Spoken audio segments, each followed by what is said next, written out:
Et si une opération militaire était vue, non pas comme un simple revers, mais comme un échec total, qui change complètement l'équilibre mondial? Alors dans cette analyse, on va décortiquer ensemble ce récit, argument par argument. Tout commence avec cette phrase, une affirmation assez explosive. Pour la source, on ne parle pas d'une petite erreur de calcul, non, on parle d'un échec épique. C'est vraiment cette idée de défaite totale qui va servir de fondation à tout le reste de l'analyse. Alors, comment est-ce que la source en arrive à cette conclusion? La toute première étape de son argumentation, c'est d'établir que l'échec américain a eu lieu sur absolument tous les plans. Et la première preuve de cet échec, d'après la source, elle n'est pas à chercher sur le terrain, mais plutôt à la Maison-Blanche. L'analyse met en avant ce qui serait des luttes intestines et un vrai jeu d'accusations au cœur même de l'administration Trump. D'après la vidéo, Donald Trump lui-même aurait commencé à chercher des coupables dans son entourage. 3 personnes sont nommées très clairement. Marco Rubio, une personnalité du nom de Workoff, et puis son propre gendre. Ce seraient eux qui l'auraient poussé à s'engager dans cette histoire. Et c'est là que l'analyse devient vraiment intéressante. Elle oppose 2 facettes de Trump. D'un côté, le Trump qu'on connaît, qui s'attribue tout le mérite quand ça marche, et de l'autre, celui qui, dans ce cas précis, rejetterait toute la faute sur ses conseillers. Pour la source, ce changement radical de comportement, c'est la preuve ultime. La preuve que ce qui devait être une victoire s'est en fait transformé en un échec misérable.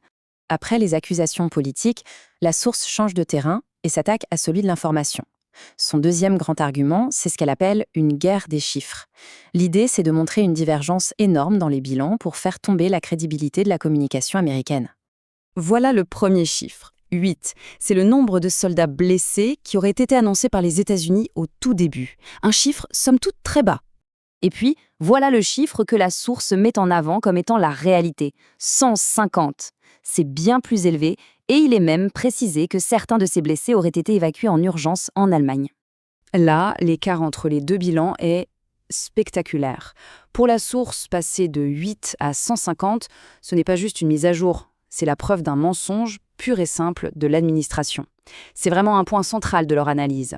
Et pour rendre les choses encore plus confuses, la source rappelle que l'Iran, de son côté, avait d'abord parlé de chiffres bien plus dramatiques. On se retrouve donc au milieu d'une vraie bataille de communication, avec des versions qui se contredisent totalement et qui alimentent le flot.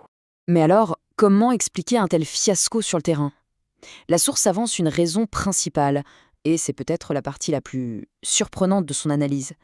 Les États-Unis auraient été complètement pris de court par une surprise technologique, se découvrant très en retard face à l'Iran.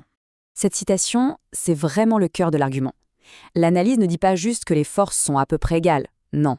Elle affirme que l'Iran aurait une avance écrasante, une avance qui aurait laissé les puissances occidentales sans voix. La source va même jusqu'à détailler cette supposée supériorité. On parle de missiles cachés sous terre, de lanceurs mobiles impossibles à localiser, d'une maîtrise parfaite de la guerre des drones et de tactiques de leurre hyper ingénieuses.